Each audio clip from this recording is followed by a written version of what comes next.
David Thompson was the god Michael Jordan prayed to, the man who defied gravity and signed the richest contract in sports history. But while the world saw a superhero, the shadows hid a rotting soul. How did the Skywalker go from scoring 73 points in a single game to sitting in a cold prison cell, blowing a $4 million fortune on white powder, and destroying his legendary knee in a drunken brawl at the notorious Studio 54? Why did his own wife have to call the police to save him from himself, and why did the league try to bury his name for decades like a dirty secret? Forget the highlight reels. This is the autopsy of a career murdered by excess, and today you will finally see the ugly truth behind the idol who fell from heaven straight into hell. Ladies and gentlemen, let me take you back to a warm evening in September 2009. The location is Springfield, Massachusetts, the Naismith Memorial Basketball Hall of Fame. The atmosphere is electric, heavy with the scent of expensive cologne and the weight of history. The entire world is watching because he is there. Michael Jordan, the king, his Airness, the man who turned basketball into a global religion. He stands at the podium, tears streaming down his face. Those famous memes we all know today were born right there. But amidst the sobbing and the ego, amidst the settling of old scores, Michael drops a bombshell that makes the room go silent.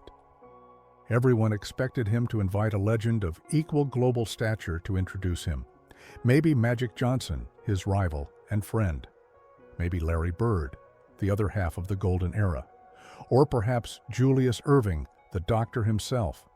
But no, Michael Jordan, the most competitive, arrogant, and brilliant player the world has ever seen, looked out at the crowd and introduced a man who, to many younger viewers, was a ghost. A man whose name had been whispered in dark corners of bars rather than celebrated on sports networks in recent years. "I know I shocked the shit out of him when I called him," Jordan said, his voice cracking. He pointed to a man sitting quietly in the audience, a man who looked older than his years, whose walk betrayed a history of pain, whose eyes held the secrets of a life lived on the edge of the abyss. That man was David Thompson. Why him? Why would the god of basketball bow down to a man whom history has tried to erase? Because, my friends, before Michael was Michael, David Thompson was the prototype. He was the original flyer. He was the idol the king worshipped. But while Jordan soared to become a billionaire icon, Thompson's wings were melted by a fire so destructive it nearly consumed his very soul. Tonight, we are not just telling a story about basketball. We are peeling back the layers of a cover-up that lasted decades. We are going to look into the eyes of a tragedy that the league tried to sweep under the rug. This is the story of the man who could fly and the demons that dragged him down to the darkest depths of the human experience. Jordan knew the truth. He knew that without David Thompson, there is no Air Jordan. But what he didn't say on that stage, what he couldn't say, was how close we came to never seeing Thompson survive to hear those words. Because the path from the bright lights of the arena to the cold, concrete floor of a prison cell is shorter than you think. And it all started with a secret that destroyed the most talented player God ever created. To understand the magnitude of this tragedy, you have to understand the height from which he fell. Picture the early 1970s. America is changing. Nixon, Vietnam, disco starting to bubble up in the underground clubs. And in the quiet rural backroads of North Carolina, a genetic anomaly is born. David Thompson wasn't just an athlete. He was a glitch in the matrix. They called him Skywalker long before George Lucas made that name famous in a galaxy far, far away. And it wasn't just a nickname. It was a description of his relationship with gravity.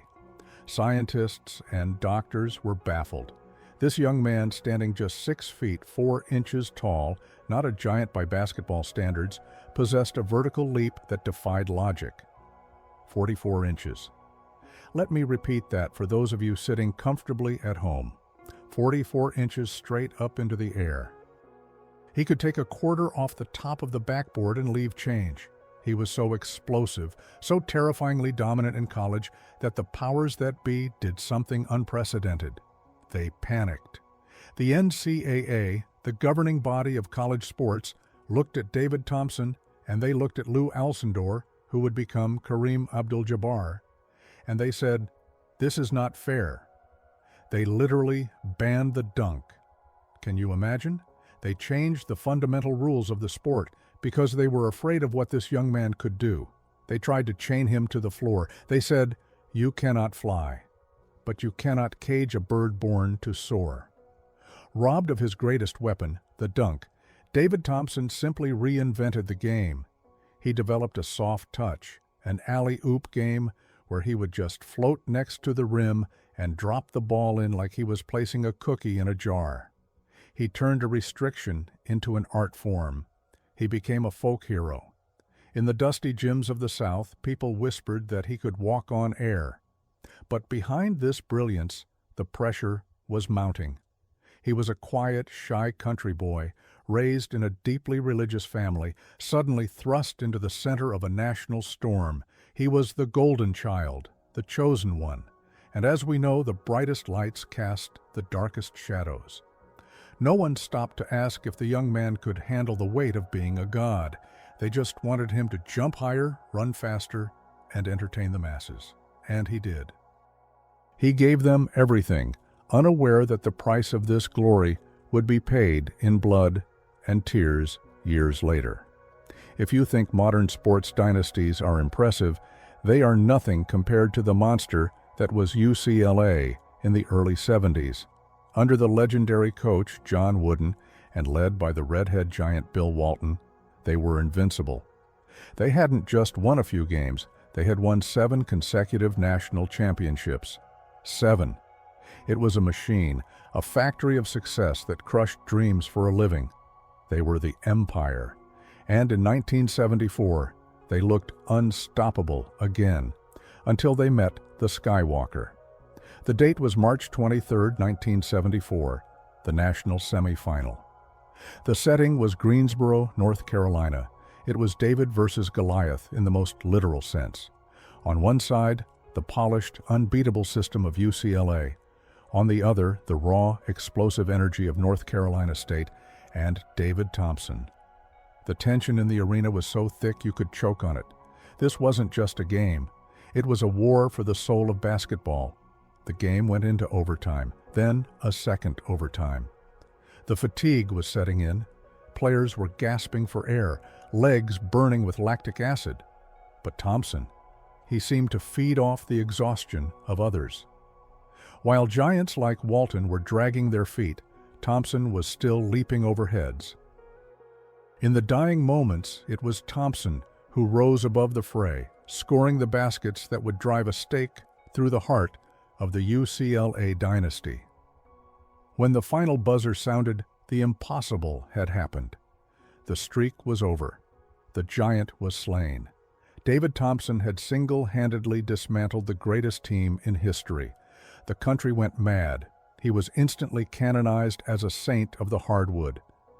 But listen closely to what happened next, because this is where the cracks begin to form. In the locker room, amidst the champagne and the screaming fans, Thompson sat quietly. The adoration was overwhelming. He was no longer just a player. He was a possession of the public. The world demanded a piece of him. And for a young man who couldn't say no, who wanted to please everyone, this victory was the beginning of his undoing. He had conquered the world of college sports, but he was completely unprepared for the sharks that were waiting for him in the professional waters. The shark tank was open, and he was about to jump right in. 1975, the year the innocents died. You have to understand the context of the era. Professional basketball was in the middle of a civil war. You had the established conservative NBA on one side and the wild, rebellious ABA on the other. Both leagues were desperate for a star who could capture the imagination of the public. They were desperate for David Thompson. A bidding war erupted that made headlines across the globe. It was dirty, it was aggressive, and it involved sums of money that were incomprehensible to a regular person in the mid-70s. When the dust settled, David Thompson chose the Denver Nuggets of the ABA. And the price tag? $4 million. Let that sink in. $4 million. Today, bench warmers make that in a month, but in 1975, it was astronomical. It made him the highest-paid athlete in team sports history. He was richer than Pele, richer than Kareem. He was 21 years old, a kid from the backwoods, and suddenly he had the bank account of a tycoon. He built a dream house near Denver. It was a palace, a testament to his new status. But it was also a golden cage. With the money came the leeches, the friends who suddenly appeared from the woodwork, the cousins he never knew he had, the investors with surefire schemes. David, with his soft heart and inability to disappoint people, opened his doors to everyone. He thought the money bought him freedom. In reality, it bought him a ticket to a very exclusive, very dangerous hell. The pressure to perform up to the value of that contract was crushing. Every time he missed a shot, he felt the weight of every dollar. And to cope with that pressure, to deal with the constant demands, the endless travel, and the loneliness that comes with being on a pedestal, he began to look for an escape. He didn't know it yet, but the luxury he was surrounding himself with was the perfect breeding ground for the demons that were slowly creeping toward his door. The trap was set, the bait was taken, and the Skywalker was about to learn that gravity applies to everyone, especially those who fly too close to the sun. If the NBA was a black tie dinner, the ABA was a frat party that started at midnight and ended in a police raid. To understand David Thompson's trajectory, you have to taste the air of the American Basketball Association in the mid-70s. It was a league of renegades, outcasts, and visionaries. They played with a red, white, and blue ball that looked like a spinning peppermint candy on television. They introduced the three-point line when the NBA called it a gimmick, and they had David Thompson. The Denver Nuggets were the crown jewel of this chaotic league, and Thompson was their king. The environment was intoxicating. There were no curfews, no strict media training, no corporate leashes. It was the Wild West. Players wore fur coats on the bench. Halftime shows featured bear wrestling. And after the games, that's where the legend really begins. The lines between the athletes and the fans blurred completely. The players didn't go back to five-star hotels. They went to the same clubs as the people who bought the tickets. The peak of this madness was the 1976 Slam Dunk Contest. This is the moment that birthed modern basketball culture. Before this, dunking was just 2 points. After this night, it was a statement of dominance. It came down to David Thompson versus Julius Erving, the legendary Dr. J. It was a battle of gods. Thompson, the smaller man, leaping with a ferocity that made the rim shake. Dr. J, gliding from the free throw line. Thompson finished second that night, but in the eyes of the public, he had ascended. He was no longer just a basketball player, he was a pop culture icon. But this freedom came with a price. The lack of structure in the ABA meant there was no one to tell a young, impressionable superstar to go home. The party wasn't just a celebration, it was a lifestyle. In the ABA, if you weren't living fast, you weren't living at all. And David, the quiet kid from North Carolina, was sweeping up everything this lifestyle had to offer. He was learning to be a star, but he was forgetting how to be an athlete. The seeds of destruction were being watered with champagne and shielded by the smoke of 1,000 nightclubs. Fast forward to April 9th, 1978. The ABA has merged with the NBA, and Thompson is now a legitimate superstar in the big league. But this day would become the perfect metaphor for his entire existence, a moment of blinding brilliance followed by a crushing, cruel twist of fate. It was the last day of the regular season. The race for the scoring title, the award for the player with the highest points per game average, was razor thin. It was David Thompson versus George the Iceman Gervin. To win, Thompson needed to do something impossible. He needed to score a mountain of points against the Detroit Pistons. The game started, and something supernatural took over David Thompson. In the first quarter alone, he scored 32 points. 32. He broke the legendary Wilt Chamberlain's record for points in a single quarter. He was hitting shots from everywhere. The hoop must have looked like the size of a swimming pool. He couldn't miss. His teammates just kept feeding him the ball, and he kept delivering. By the time the final buzzer sounded, David Thompson had scored 73 points. It was the second highest scoring performance in NBA history at that time. He had done it. He had climbed Everest. He left the arena believing the scoring title was his, but the basketball gods are cruel scriptwriters. Later that same night, George Gervin played his game. He knew exactly how many points he needed to snatch the title back, and in a twist that feels too scripted to be true, Gervin went out and scored 63 points. It was enough. Thompson lost the scoring title by a fraction of a percentage point, the closest race in history. Think about the psychology of that. You play the perfect game. You touch the face of God. You do something no one thought possible, and it's still not enough. That night broke something in David. It reinforced a dark whisper in his mind. No matter how high you fly, gravity always wins.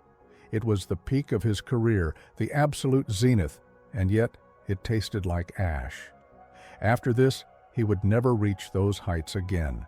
The descent had begun, even if the world didn't see it yet. We see the highlights. We see the smile on the cereal box. We see the dunk. What we don't see is the silence of the empty hotel room at 3 a.m.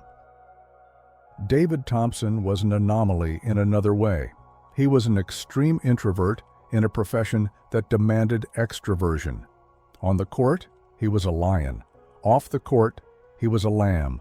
He didn't know how to handle the fame. He was too polite to tell people to leave him alone. He was too generous to close his wallet. He was surrounded by people, yet he was profoundly alone. This isolation is the fertile soil where addiction grows. He needed a buffer. He needed something to numb the noise, to make the anxiety of being David Thompson the superstar go away. Then came the catalyst. 1979. A severe foot injury. For a man whose entire identity is built on his ability to fly, a foot injury is not just physical damage. It is an existential crisis. Suddenly, the superhero is grounded. He can't run. He can't jump. He can't escape onto the court, which was the only place he felt truly safe. He sat on the sidelines watching his team play without him. The pain was throbbing in his foot, but the pain in his mind was worse. The boredom was suffocating. And that's when the solution presented itself. It didn't start as a party habit. It started as a painkiller for the soul, a way to feel that rush of adrenaline that the injury had stolen from him. The white powder, cocaine. It was whispered to be non-addictive back then. It's not a drug, they said. It's like coffee, just stronger. It was the lie of the decade. For David, that first line was like finding a new pair of wings. It made him feel invincible again. It took away the shyness. It took away the pain. It filled the void that the injury had carved out. But unlike his natural talent, this artificial flight required a constant refill, and the toll it would charge was higher than any contract he ever signed. To understand what happened to David Thompson, you have to understand that he wasn't just a victim of his own choices, he was a victim of an era. The NBA in the late 70s and early 80s was not the sterile corporate machine we know today. It was sick. Estimates from that time suggest that between 40 and 70% of the league was using cocaine. It was everywhere. It was in the locker rooms. It was in the nightclubs. It was allegedly, sometimes even provided by people close to the organizations to keep the players happy and playing through fatigue. David Thompson fell into this white captivity harder than anyone. His salary, which was once a headline for its size, became fuel for the fire. We are talking about a habit that consumed up to $1,000 a day. Adjust that for inflation, that is, thousands of dollars every single 24 hours going up his nose. He began to live a double life. By day, he was the face of the franchise, trying to maintain the image of the clean-cut hero. By night, he was chasing the dragon. He developed elaborate ways to hide it, stashing vials in hollowed-out books, in light fixtures, hiding the substance in rolled-up socks. Paranoia set in. He thought everyone knew. He thought the police were always watching. On the court, the magic began to flicker. There were still moments of brilliance. The muscle memory of a genius is a powerful thing. But the consistency vanished. He would show up to practice late, eyes bloodshot, trembling. He would miss flights. He played games on autopilot, his body moving, but his mind miles away, trapped in a chemical haze. The explosiveness that made him the Skywalker was being eaten away from the inside. His body, his temple, was being desecrated, and the tragedy was that everyone saw it happening. The coaches knew, the teammates knew. But in the 1980s, you didn't send a player to rehab. You covered it up, you looked the other way, and you hoped he would score 20 points the next night. They let him burn until there was almost nothing left but ash. While the fans were cheering for the number 33 jersey in the arena, a completely different, horrifying game was being played behind the closed doors of the Thompson residence.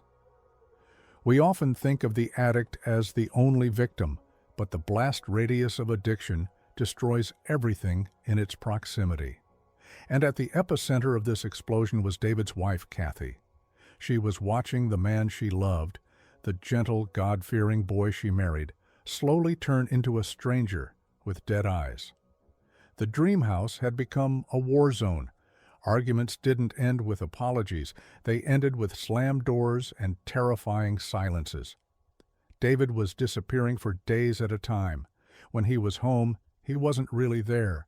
He was moody, paranoid, snapping at the smallest things. The drug was stripping away his personality layer by layer. The situation reached a breaking point that sounds like something out of a crime thriller, not a sports biography. In a desperate, frantic attempt to save her husband's life, Kathy did the unthinkable. She picked up the phone and called the police, but she didn't call them on David. She called them on his dealer. Can you imagine the level of desperation? The wife of the city's biggest superstar calling the authorities to beg them to arrest the man supplying her husband, knowing full well it could bring a media storm that would destroy their reputation. "He's killing him," she effectively screamed to the world. "You have to stop this." But the machine was too big. The dealers were like hydras, cut one head off and two more appeared. David was their golden goose, their cash cow. They weren't going to let him go. The Denver Nuggets organization was also put in an impossible position. They tried to protect their investment, covering up incidents, hoping it was just a phase. But you cannot hide a fire that is burning down the house. The Golden Boy was tarnished. The rumors started leaking into the press. The city of Denver, which had worshipped the ground he walked on, began to look at him with suspicion. The hero was falling, and his own home had become the front line of a losing battle. By 1982, the Denver Nuggets had had enough. The flashes of brilliance were no longer worth the headaches. The missed practices, the erratic behavior, the whispers, it was too much business risk. So, they did what professional sports teams always do when a player becomes a liability. They made him someone else's problem. The trade was announced. David Thompson, the face of the franchise, the man who scored 73 points in a single game, was shipped off to the Seattle Supersonics. On paper, it was sold to the public as a fresh start. The media spun the narrative. A change of scenery will do him good. He just needs to get away from the bad influences in Denver. David himself stood before the cameras, forcing a smile, promising that the Skywalker was ready to fly again in the Emerald City. But here is the brutal truth about addiction. It doesn't care about your zip code. You can move across the country, you can fly to the moon, but if you don't kill the demon inside you, he packs his bags and travels right along with you. David didn't leave his problems in Colorado. He checked them as luggage. Seattle was a disaster waiting to happen. Instead of a fresh start, David found a new playground. The 80s were in full swing, and Seattle had its own dark underbelly. Far from the support system he had started to build with his wife, he was lonely again. And we know what David Thompson did when he was lonely. He found new friends, new enablers who were thrilled to party with a legend. His production on the court plummeted. He averaged just under 16 points a game, a decent number for a mortal, but a tragic decline for a god. The explosiveness was fading. The springs in his legs were rusting. He was 28 years old, an age when most players enter their prime, but he looked like an old man trying to remember a song he used to know. The Exile wasn't a cure. It was just a new location for the same slow-motion funeral. New York City, 1984. If there was a center of the universe for excess, it was a club on 54th Street known simply as Studio 54. It was more than a nightclub. It was a cultural phenomenon. It was the place where Mick Jagger danced with Andy Warhol, where white horses were ridden onto the dance floor, where the rules of society stopped at the velvet rope. It was a place of glamour, yes, but underneath the glitter, it was a predator's den. David Thompson should not have been there. This is the crucial detail that makes the story so infuriating. He was in New York for knee surgery. He was technically on medical leave. His job was to rest, to heal, to prepare for rehabilitation, so he could salvage what was left of his career. He was on crutches, a professional athlete with a compromised leg, hobbling into the most chaotic nightclub on earth. It was a decision born of pure self-destruction. The night of March 10, 1984, was a blur of loud bass, flashing lights, and bad decisions. The atmosphere inside Studio 54 was thick, suffocatingly hedonistic. For a man fighting addiction, walking into that club was like a diabetic walking into a candy factory. He was surrounded by the very things that were killing him. Eyewitnesses describe a scene that was tense from the start. David, a recognizable giant, even on crutches, attracted attention. Not all of it was good. In the VIP sections and the dark corners of the club, eyes were watching. Alcohol was flowing. The party favors were being passed around. The judgment of a man who was already spiraling was impaired. He wasn't the Skywalker that night. He was just a vulnerable target in a room full of sharks. The music was pounding, masking the sound of the clock ticking down to zero on his career. And then it happened. The moment that separates the before from the after. The moment that turned a Hall of Fame career into a "What If" documentary. The details remain murky, shrouded in the chaos of that night and the contradictory stories that followed. Some say it was an argument over a woman. Others say it was a misunderstanding over a spilled drink. But the most sinister version, the one that haunts the history books, suggests it was a setup. A confrontation with a bouncer or a rival group. What we know for a fact is this. David Thompson, one of the greatest athletes to ever walk the earth, was at the top of a steep concrete staircase inside the club. And then he was falling. It wasn't a jump. It was a tumble, a chaotic, violent descent. He didn't land on his feet like a cat. He landed with the sickening crunch of bone and ligament giving way. The knee, the same knee that was already compromised, the knee that gave him the power to touch the sky, was completely destroyed.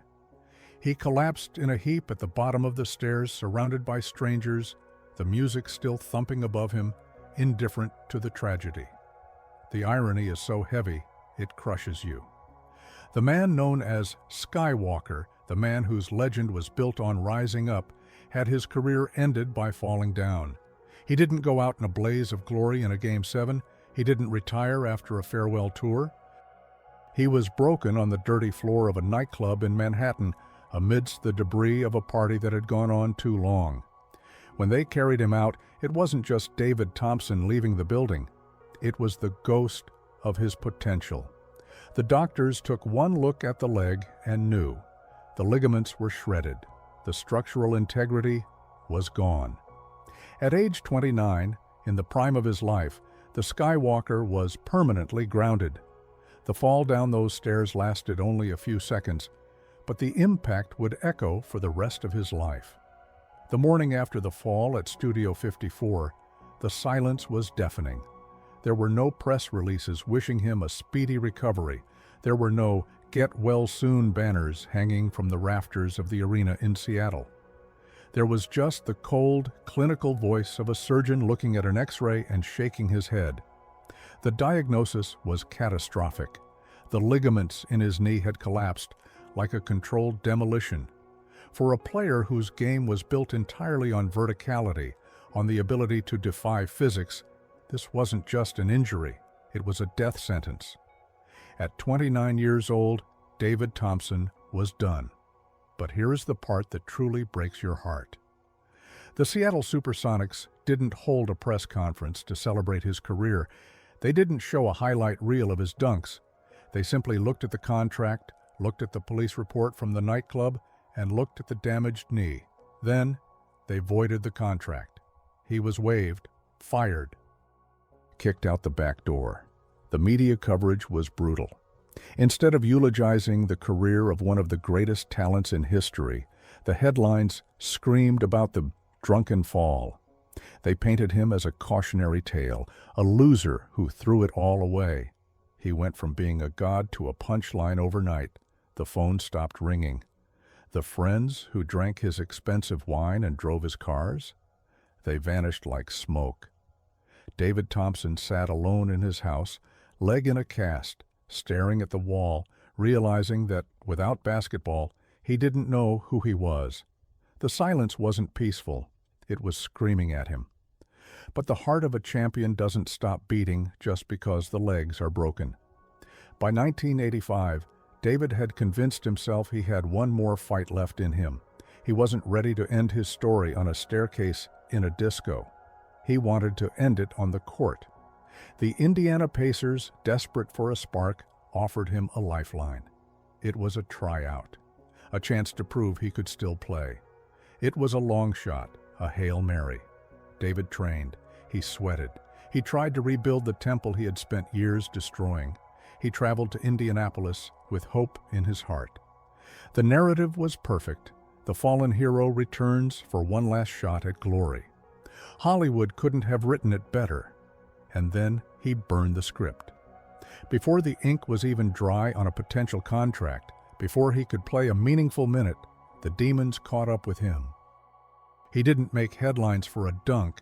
He made headlines for an arrest, public intoxication, a scuffle, disorderly conduct. Imagine the scene. The general manager of the Pacers gets a call in the middle of the night. It's not a scout raving about Thompson's performance. It's the police. David Thompson, the man trying to save his career, was in handcuffs. The Pacers did the only thing they could do. They cut him loose, immediately. There was no third chance. The door to the NBA didn't just close, it slammed shut and was locked from the inside. The resurrection was over before it began. He wasn't a player anymore. He was a liability. If you think the story couldn't get darker, brace yourself. The years following his final exit from the NBA were a spiral into the abyss. The millions? Gone. The $4 million contract that made history? Evaporated into white powder, bad investments, and the pockets of leeches. David Thompson was broke, but poverty was the least of his problems. The violence that had been simmering inside him, fueled by addiction and self-loathing, finally exploded. In 1987, the man who was once known for his grace and elegance committed an act of ugly brutality. A domestic dispute with his wife, Kathy, turned physical. The irony is sickening. Years earlier, he had fallen down a flight of stairs to end his career. Now, in a fit of rage, he was accused of pushing his wife, causing her injury. The cycle of violence was complete. The judge didn't care about the 73-point game. He didn't care about the battle with Dr. J. He saw a man who had lost control. The sentence was handed down, 180 days in jail. Let that image sear into your mind. David Thompson, the Skywalker, the man who could touch the top of the backboard, now wearing a drab prison uniform, hearing the heavy metal clank of a cell door locking behind him. He wasn't signing autographs. He was being told when to eat and when to sleep. He was stripped of his dignity, his freedom, and his name. To the guards, he was just inmate number so-and-so. Rock bottom wasn't a metaphor anymore. It was a concrete floor in a county jail. Prison is a place where time stands still, but the world outside keeps moving. And for David Thompson, the world outside was mocking him in the cruelest way possible. In the common room of the jail, there was likely a television. And on that television, the NBA was exploding in popularity. But it wasn't David Thompson leading the charge. It was a young man from North Carolina named Michael Jordan. Imagine the torture of sitting in a cage, watching a man wearing the number 23 jersey, a number inspired by you, doing the moves that you invented. Jordan was flying through the air, tongue out, dunking on the world, becoming a billionaire global icon. And he was doing it with David Thompson's style. David watched as Jordan became what Thompson was supposed to be. Jordan had the discipline that David lacked. Jordan had the ruthlessness that David never possessed. It must have felt like watching a ghost of his potential living the life he threw away. Every highlight reel was a knife in his heart. Every time the commentators screamed, "Air Jordan," David heard the echo of his own name fading into oblivion. He was the architect of the modern game, but he was watching the tenant live in the mansion he built while he sat in the ruins. It was a psychological torment, worse than any physical pain. The world had found a new idol, and the old idol was locked away, hidden from view, a shameful secret that the league was all too happy to forget. They say that sometimes you have to hit the bottom to see which way is up. For David Thompson, the bottom was a concrete floor in a Seattle jail cell. But it was in that cold, miserable silence that a different kind of voice finally broke through the static. It wasn't the roar of the crowd, and it wasn't the whisper of the dealer. It was the voice of God. David had been raised in a religious home, but the bright lights of fame had blinded him to his roots. In prison, stripped of his ego, stripped of his Skywalker persona, he was forced to look in the mirror. He didn't like what he saw. He saw a man who had betrayed his talent, his family, and himself. It was there, amidst the despair, that he underwent a spiritual transformation. He met a pastor who didn't care about his jump shot. He cared about his soul. The road to recovery wasn't a movie montage. It was a brutal daily war. When he got out, he didn't magically get his millions back. He didn't get his knees back. But he started the slow, agonizing process of earning back his dignity. He committed to sobriety. He fought the urge to use day by day, hour by hour. And perhaps the greatest miracle of all was that his wife, Kathy, the woman who had called the police on him, the woman he had hurt, took him back. She saw the change in his eyes. She saw that the monster was gone, and the man she married had returned. He has now been sober for over 30 years. That is a championship ring more valuable than any piece of jewelry the NBA could ever give him. Now that the dust has settled, we must look back and ask, just how good was he? If you look at the stats, they are incomplete. But if you look at the impact, he is immortal. David Thompson literally changed the geometry of the game. Before him, the game was played on the floor. He moved it to the air. The alley-oop, that spectacular play where one player throws the ball near the rim and another catches it in midair to dunk, was practically invented for him. His teammates at North Carolina State realized that if they just threw the ball up high, David would go get it. It didn't matter where the defense was. He was playing on a second floor that no one else had access to. Listen to Bill Walton, one of the greatest centers of all time, and a man who doesn't throw compliments around lightly. He said, Michael Jordan, Kobe Bryant, Tracy McGrady, David Thompson was better than all of them. Let that sink in. The peers who saw him up close before the cocaine and the injuries saw a talent that had no ceiling. He was the evolutionary link between the old school and the modern era. Without David Thompson breaking the laws of physics in the 70s, we might never have had the aerial acrobatics of the 90s. He was the prototype, the original, and, tragically, the unfinished masterpiece. The year is 2009. The phone rings in David Thompson's modest home. He picks it up and the voice on the other end is familiar. It's a voice that belongs to the most famous athlete on the planet, Michael Jordan. David assumes it's a courtesy call, maybe an invitation to a charity golf tournament. But Jordan has a different question. He is being inducted into the Hall of Fame, the highest honor a player can receive. Tradition dictates that you must choose a person to escort you to the stage, someone who inspired you, someone who paved the way. I want you to be my presenter, Jordan says. David is stunned. Me, he thinks. I'm the guy who messed up. I'm the cautionary tale. But Jordan insisted. In that moment, the arrogance of his Airness disappeared, and the respect of a student for his teacher emerged. Jordan wanted the world to know the truth. He wanted to remind everyone that before he wore the number 23, David Thompson wore the number 33. Standing on that stage in Springfield, David Thompson looked older, heavier, and humbled. But when Jordan spoke about him, you could see the pride return to his eyes. It was a public redemption.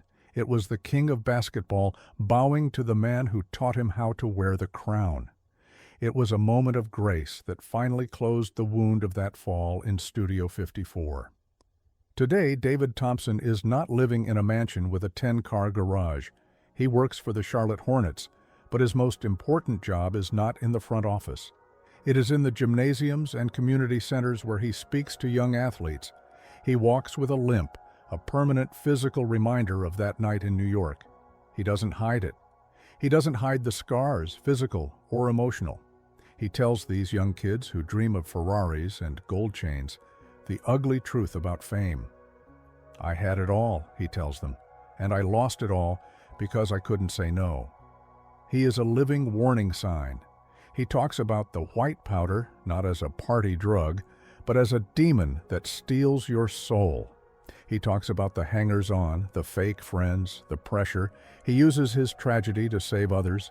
If his story can stop just one young superstar from picking up that first vial, then his suffering was not in vain. He has found peace not in glory, but in service. He says, I lost the world, but I found myself. And looking at him now, with a smile that reaches his eyes, you believe him. So, how should we remember David Thompson? Should we remember him as the sad figure in handcuffs? As the man who fell down the stairs? Or should we remember him as the Skywalker, the man who defied gravity? History is often written by the winners, and Michael Jordan is the ultimate winner. But behind every great king, there is a myth, a legend that came before. David Thompson is that legend. He is the Icarus of basketball, the man who flew so high, so fast, that the sun melted his wings.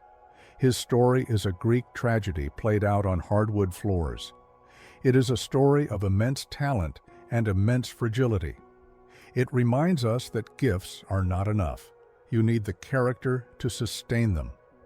When you watch the highlights of the modern NBA, the high-flying dunks, the defying of gravity, remember this.